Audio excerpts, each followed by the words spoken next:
While waiting for his wife Nunan Akita to give birth, Lord Dago recalls the day he made a deal with the 12 demons in the Hall of Hell, choosing to follow the path of evil in exchange for power. The demons collect their payment when his first son is born. The child is born without limbs, facial features or skin. The baby is set adrift in the river and left to its fate. 16 years later he is now a young man traveling alone wearing prosthesis made by Dr. Jokai. While hunting a sludge-like demon, he encounters Aurora, a young petty thief being beaten by 3 men who Doro cheated out of their goods. The demon attacks and devours the guys, but the young man uses blades embedded in his prosthetic arms to defeat it. Following the demon's death, the man's missing skin reappears and lightning splits a demon statue in the Hall of Hell. Meanwhile, Dago's second son Takuma returns home after hunting, but his mother still pines for her first son. Dororo accompanies the young man, who seems to be unable to see, hear or talk. However, he has excellent sword skills, superhuman strength and the ability to detect friendly or unfriendly beams by the color of their souls. Dororo takes the young man to a village run by a beautiful woman named Bunde and offers the slay a local monster, which rings a pilgrim bell. While there they meet the blind monk known as Baiwahashi, who can also detect people's souls. They discover Bandai is actually a demon who has been eating travelers. After a long and intense fight, the young man slays the demon. The monster reappears ringing its bell, and a villager explains it is the spirit of the first being the villagers killed. The young man reveals his name Hyakamaru to Doro and the monk as Bandai's statue in the Hall of Hell gets struck by lightning. Hyakamaru regains his central nervous system, thus regaining the ability to feel pain. Meanwhile, is told the Sakai clan appears to be preparing for war. Many years ago, Jokai Sensei, a doctor, found Lord Daigo's abandoned and deformed infant on a river bank. He took the child home and made special prostheses for him so he could move about and appear normal. 6 years later, the doctor gave him the name Hyakamaru after the kid killed a lizard demon in his right leg was magically returned to him. Jokai realized that although the boy attracted demons, his body parts had probably been stolen by demons. The doctor inserted swords in Hyakamaru's prosthetic arms before the young man left to travel the land alone. The Roro chats with a girl while Hyakamaru stands outside experiencing the feeling of rain for the first time. Suddenly Hyakamaru detects a demon's sword and rushes off. He uncovers a man wielding the sword and only manages to defeat him by trapping the sword in his prosthetic leg. Dororo goes to retrieve the leg but is pulled back to its owner. When he touches the sword, the girl finds her brother Tanasuke and takes him home, but he is only interested in regaining the sword. Meanwhile, Hyakamaru disarms Dororo.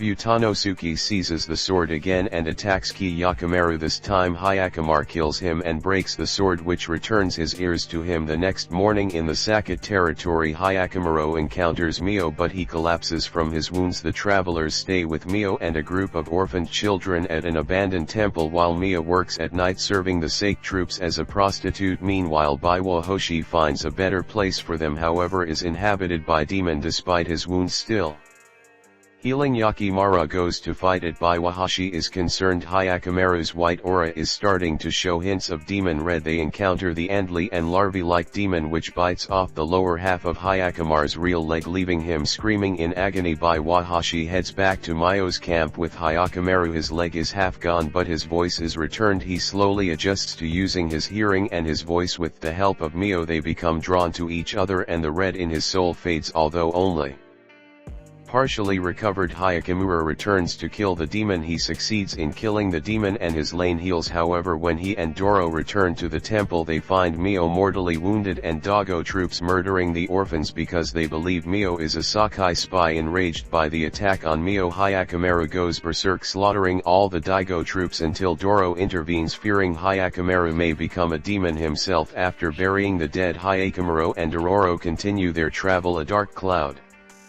containing a demon appears over a village and the villagers hurriedly prepare a woman as a sacrificial bride to appease it. As Hyakamaru and Doro see the bridal parade traveling up the mountain, a wild boy Saru tries to stop the sacrifice. After the boy tells them the story of the demon, Dororo and Hyakamaru agree to exterminate the demon. A dark cloud envelopes them and the demon appears as a large centipede. However, Hyakamaru is unable to differentiate it from the cloud as they both show red too.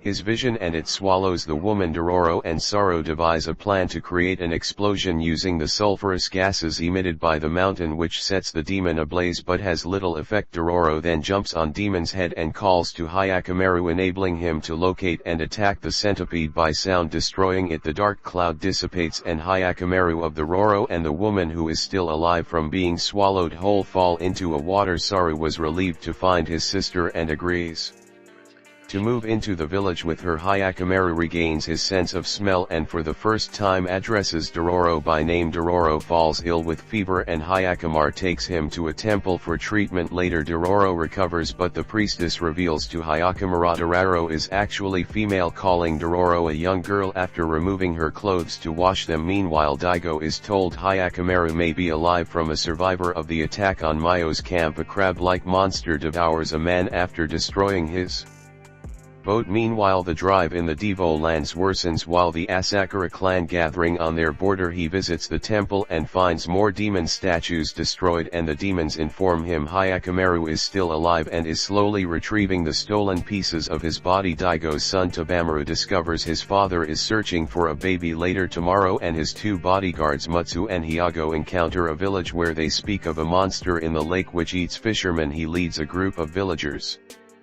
in their boats onto the lake and attacks and damages the monster, but it is too fierce and they are forced to retreat. Tadamaru then has the villagers construct a trap intending to lure the monster into a shallow channel where the water can be drained out. The plan works in Tamaru. Mutsu and Hyago attack it together, however the monster fights back and almost devours Hyago, but at the last minute Hyakkimaru arrives and slays it. Keimaru is left wondering who the stranger is. Tamaru learns Hyakkimaru's name as the two travelers arrive in the Daigo capital. There they see a play depicting as a great slayer of demons protected by the goddess of mercy. By Wahashi seeks the truth at the Hall of Hell while Hyakkimaru and Doro visit the remnants of Fort Bamon. It was built by Dago and is supposedly cursed by a demon. They find remnants of a timber wall where the Asakura pinned bodies of their enemies with arrows. They encounter a young boy Sakuroka who wishes to cross to the Asakura side and rejoin his family. Meanwhile Tomer's bodyguards report the incident with Hyakkimaru to Daigo, who realizes his son is alive and decides to kill him and maintain the prosperity of his domain. Ignoring his wife's pleas, Daomaru overhears their exchange and later comes across a demented woman who was present at Hyakkimaru's birth. She tells him how the demons ate everything but left the boy alive. Night falls at Bamon and a nine-tailed fox demon appears while the taxi Yakimaru Skuroku uses the distraction to pass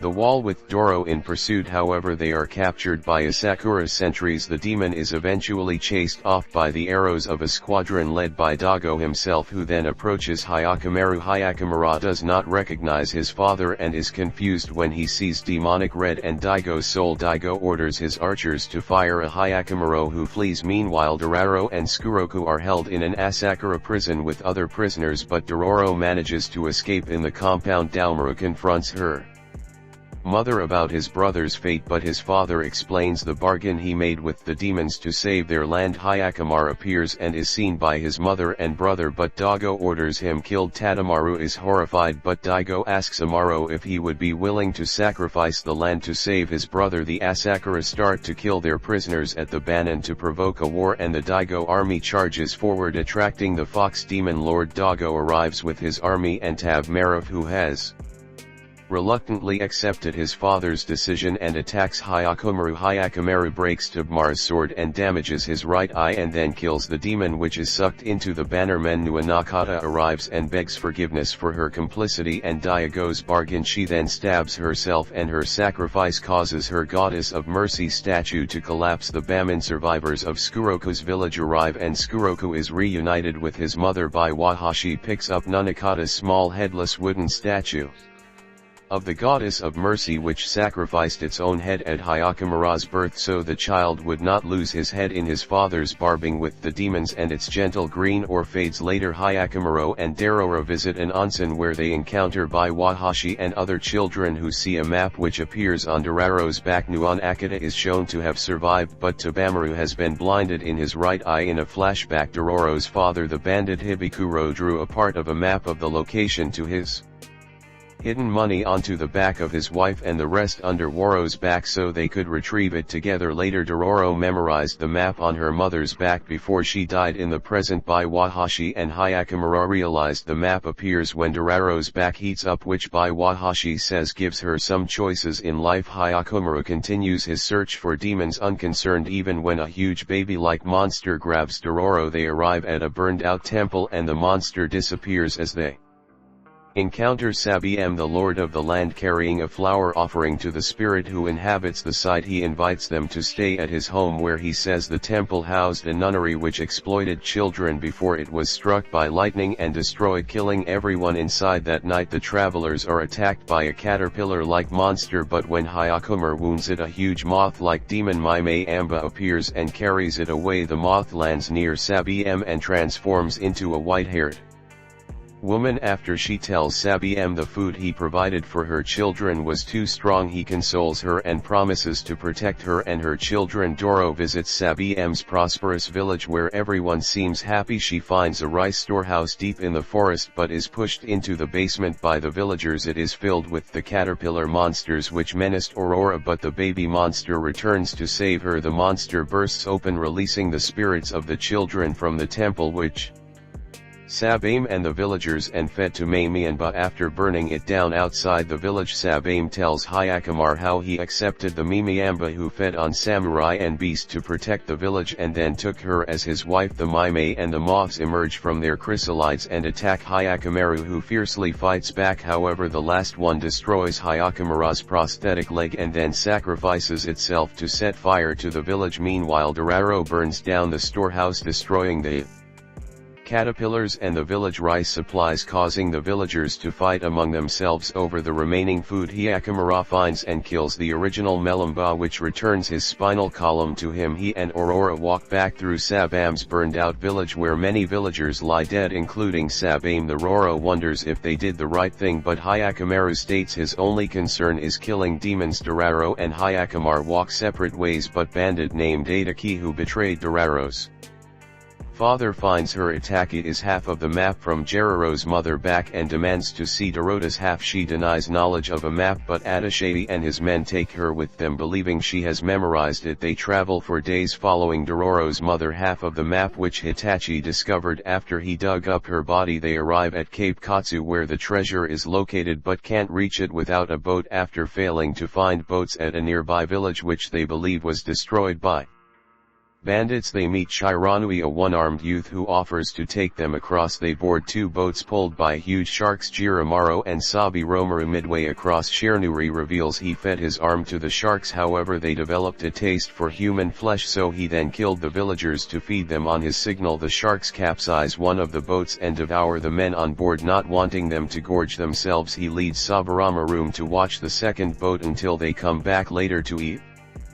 Disheartened, Hitachi recounts how he and his men were exploited by his lord. The Aurora operates them for giving up and jumps in the water as bait to lure Sabiral Maru. On her signal, they pulled her up, and when the shark surfaces they stab and kill it. They then paddle ashore at Kipakatsu. When Shiranui comes ashore to investigate, he is savagely beaten by the bandits. Hitachi strips Dororo's clothes looking for the map and realizes Dororo is a girl, while the heat of the fire reveals the map on her back. With the completed map, they tie up Doro and leave, while Shiranui vows revenge elsewhere. As Hyakumura struggles to walk, he passes a mum who tells him of a man nearby who can give him a new leg. Jukai is adding limbs to the dead on a battlefield when a ghoul attacks, but Hyakumura appears and kills it. Back in his cave, Jukai is horrified when Hyakumura explains what his father did to him. Suddenly a landslide blocks the entrance to the cave. While Hyakumura digs his way out, he reveals he is not alone as he remembers Dororo emerging from the cave. They find the fruit of a nearby demon tree producing more ghouls. Hyakumura slays them all until he eventually pierces the tree's heart and destroys it at the Daigo compound. Nunakata recovers, but Tamira leaves to kill a reported ghoul without visiting her. He and his aides find and wound a rat-like ghoul. Taamura then burns the building to kill both the ghoul and its progeny, who are still alive inside, pledging his sword to defend land. When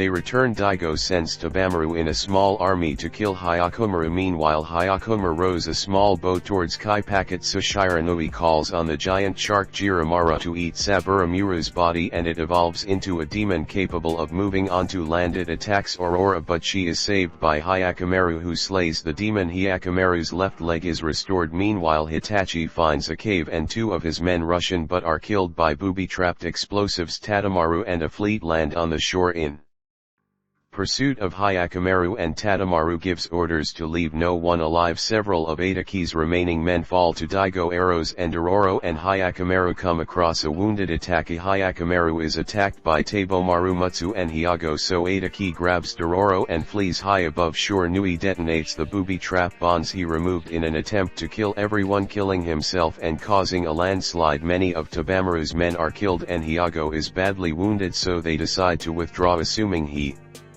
Akamaro is dead. Meanwhile, Dororo and the mortally wounded attaché fall into a cave created by the explosion and discover the treasure. Itaka dies after seeing it. Hyakamar finds Darwaro, who decides to leave the treasure hidden until she decides what to do with it. Hyakamaro and Darwaro seek the swordsmith to repair the swords in Hyakamar's prosthetic. Hyakamaru refits the repaired swords and continues his journey with Dororo. Tadamaru and his aides observed misfortune befalling Davos villages, and since it started at the borders and is spreading inwards, they suspect the demons are upset. Hyakumaru isn't dead. Back in his compound, Daigo realizes his deal with the demons has been revoked since the destruction of the Goddess of Mercy statue, and the days of prosperity are over. Meanwhile, Hyakumaru and Dororo encountered Dice Spot Saburota, who was hunting a local demon that ate his mother. It lay in wait and a gigantic gnu appears. Hyakumaru goes to fight it but is intercepted by Saporota, who now delights in seeing the demon devour terrified travelers. During the fight, Hyakumaru and Doro fall down a rocky embankment and Dororo's arm becomes trapped. Hyakumaru is unable to free her despite breaking his left prosthetic arm. In subterranean water begins to rise. Suddenly Baiwa Hoshi appears and frees Aurora, though his sword is broken. Again determined to regain his body, Hyakumaru attacks and badly wounds the gnu. It needs Saburota in desperation, absorbing him into its body. Hyakumaru finally slays it, however no part of his body is returned to him even when he cuts the gnu to pieces, much to the horror of Dororo. Baiwa Hoshi watches sadly as the brutality results in Hyakumar's aura gaining a red heart. Thinking he has a heavy fate to bear, Hyakumar realizes he must confront to have his body fully restored. Hyakumaru approaches Daigo territory and Dororo is saddened. His single-minded desire to recover his body parts. They are recognized by a villager who notifies. Meanwhile, the situation worsens in Daigo territory. Villages which have become diseased are burned and their inhabitants killed. Able-bodied men are conscripted for the war against the threatening Asakura clan. Horses, including a nursing mother horse named Maduro, are requisitioned. Tamara decides to take Mutsu and Hyago to stop Hyakumaru himself. They find Hyakumaru and Dororo at a ravine littered with soldiers' bodies and attack him together. Hyakumaru severs Mutsu's right arm and Hyago's left arm and again cuts Tabamaru's right eye as Dororo looks on in horror. At Hyakumaru's savagery, suddenly a group of men sent by to protect their prince intervene. The leader sends Maduro loaded with explosives towards Hyakumaru, killing the horse and blowing Hyakumaru into the ravine. Dororo is captured by the villagers and Tabamaru is subdued by a dart when he refuses to leave. Later, spirits possess Maduro's body parts, turning it into a flaming horse. Tamara's group return home with Aurora while prepares to repel an impending attack by the Asakura clan planning to fight at Baman. Hyakumaru is enraged because Dororo has been kidnapped, his rage drawing the demon horse to him. Tamar visits Hyago's sister. Mutsu lost her right arm and is also weak from a disease she was hiding, but she refuses to see him as she won't risk infection. Meanwhile, Nuna Nakata frees Aurora in gratitude for providing companionship for son Hyakumaru and leaves with him. Their boat is smashed in the strong current and they are rescued by Daigo refugees, including Baiwa Hoshi. Nakata decides to stay to help care for the sick and wounded. Mutsu leaves the compound badly ill, prompting Tabamaru and Hyogo to go after her elsewhere. Hyakumaru is joined with the demonic horse Maduro and is cutting a bloody sway through Daigo's soldiers seeking Dororo. Mutsu staggers to the demon temple and offers herself to the 12th and final demon to protect the land and its people. Tadamaru and Hyago arrive to see her offer rejected. However, when they Trio later intercept Hyakkimaru. Their wounds have been healed by the demon Mutsu and Hyago. Each bear one of Hyakkimaru's real arms and Tab Mario as his two eyes. Villagers near the border prepare for the impending war and Maduro's foal runs away. Hyakkimaru attacks Tabaru, Mutsu and Hyago to reclaim his eyes and arms. Meanwhile Nunakata and Dororo arrive at the battle but are held back by Wahashi. Maduro attacks Mutsu and Hyago but is distracted by the arrival of her foal and is wounded. Enraged, Dara tears off Hyago's head and crushes Mutsu, but their bodies are controlled by the demon, which uses their arms to fatally wound Maduro. On their deaths Hyakkimaru's arms return to him and he grabs the two sword blades that were in his prosthesis with his bare hands to keep fighting. Tadamaru, confused by emotions when he sees Nunakata and Dororo approach Hyakkimaru, runs off with Tabmaru in pursuit. The villagers by Wahashi, Nunakata and Dororo debate the value of one life against the needs of many and conclude only what is gained by their own hands will last. At the border Daigo leads his army forward, determined to defeat the Asakura and give meaning to his decisions. Hyakkimaru follows Taomaru to the Debo castle and their fight resumes. During the struggle they knock over a candle stand, setting the castle on fire. The smoke alerts Dororo and Nunakata, who are drawn by concern for the young brothers. Tahamaru and Hyakkimaru continue their fierce battle inside the burning Daigo castle, each believing it is their inherited domain. Meanwhile Nunakata leaves by Wahashi and Dororo while she enters the castle for a hidden tunnel and meets Jokai above them. Hyakkimaru finally defeats Taomaru but does not kill him. The demon with Hyakkimaru's eyes tries to take control of Taomaru, but he removes the eyes, which return to Hyakkimaru. After Hyakkimaru slays the demon he becomes whole for the first time and Jokai gives him a newly carved goddess of mercy statue. Dororo and Hyakkimaru are reunited as the castle burns. Nunakata tends to Taomaru as he dies in her arms and the castle collapses. Meanwhile the last demon statue falls in the Hall of Hell and Daigo leads his army against the Asakura, losing many of his men. Later Dororo proposes to retrieve the treasure to help the Deva refugees while Hyakkimaru finds his father wounded but defiant in the Hall of Hell. However, when Hyakkimaru departs without killing him, leaving the goddess of mercy statue behind, Daigo realizes if he had not made the pact with the demons, Hyakkimaru had the ability to save his land. Hyakkimaru departs alone, leaving Doro behind, knowing however that they will meet again in the future. In the final scene some years later, Dororo, a young woman, runs to greet Hyakkimaru, who smiles as he turns to see her. The end. If you enjoyed this video, be sure to like and subscribe for more. See you next time.